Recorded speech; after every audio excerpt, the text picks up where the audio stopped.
د پاکستان پیپلز پارٹی چیئرمین شہید نظیر بھٹو 66واں یعنی شپږ سالگرہ د خاجی امیر نواز خان په حجرے کې انمانځل شوه چې پکې د ټول ډسټریکټ 400 عہدیدارانو ضلعي صدر امیر نواز خان، ضلعي سینئر نائب صدر بخزادہ، صوبائی رہنما نعیم خان عمرزے، سیکرٹری اطلاعات علی شان کانگڑا، تحصیل تنگی صدر سلطانی گل، سینئر نائب صدر زولن خان شیرپو، جاوید شیرپو، جنرل سیکرٹری باچا سید، تحصیل چاسدہ صدر عابد اور تحصیل شب قدر صدر اسد اللہ نه علاوه د پارټۍ نور عہدیداران او کارکنان خو موجود وو.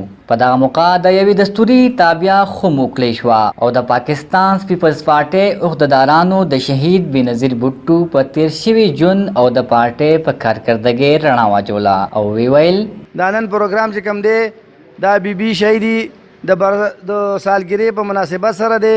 هغې مخکې موږ کیک هم کاټ کړ. موږ د بھټو صاحبو او د بی او داسې نورې کلیزې هم کوو، څه د پیدایش په حواله باندې او څه د وفات په حواله باندې. نن موږ د ملګرو په یو خاص پروګرام کې راغونډ شوي یو. پروګرام دا دی چې په نن ورځ باندې د شهید محترمه بېنظیر بھټو سالګرہ مناویږي او دا په ټول پاکستان کې خصوصاً او په ټوله دنیا کې عموماً په ډېر شان او شوکت سره مناویږي. پاکستان پیپل پارټۍ همیشه حکومت کړی دی، نو په هغه دور کې اسونو سیوان خوړلی دي او دې دور کې ودې وړه ورسي نو زه به درته نرتوب ویب چې دا ستا نرتوب دی. عوام د ټول په غمون کې اخته کړي دي. پاکستان پیپلز پارټۍ د درې واړو تحصیلونو تنگي، شب قدر او 400 او د ډسټریکټ تنظیم د خلکو ملګرو ډېر زیات شکرګزار یم چې په دونه سخت وخت کې نن سبا د مدارۍ ورځې دي، په دې کې وخت وښکه او دوی راغلل او دې ځای ته د بي دا سالګرۍ مونږ سره یو ځای منع وکړله.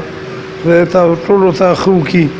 نو دا پروګرام چې نو دا زمونږ خدا خیال و چې ډېر زیات غټو به دا پروګرام، خو بیا فیصله په دې باندې وشوله چې نه بس سر خلک به یو کس راشي او دغه به وشي.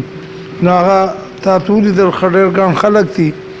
نو بس زه صرف او صرف دا یو خبره کوم چې بي خو وفات شوې ده، شهیده شوې ده. بلاول صاحب چې دی د هغې نښه ده. مونږ به انشاءالله د بلاول صاحب مټې مضبوطو، هغه سره به څنګ په څنګ جنګېږو. هغه دپاره به مونږ هر قسم قرباني د زرداري صاحب دپاره دا به خامخا ورکوو انشاءالله. هغوی زیاته کړه چې پاکستان پیپلز پارټي د غریب ولس پارټي ده. شهید بېنظیر بھټو او شهید ذوالفقار علي بھټو د دې غریب ولس لپاره ډېرې قربانۍ ورکړې دي. محمد صدیق، تنگی.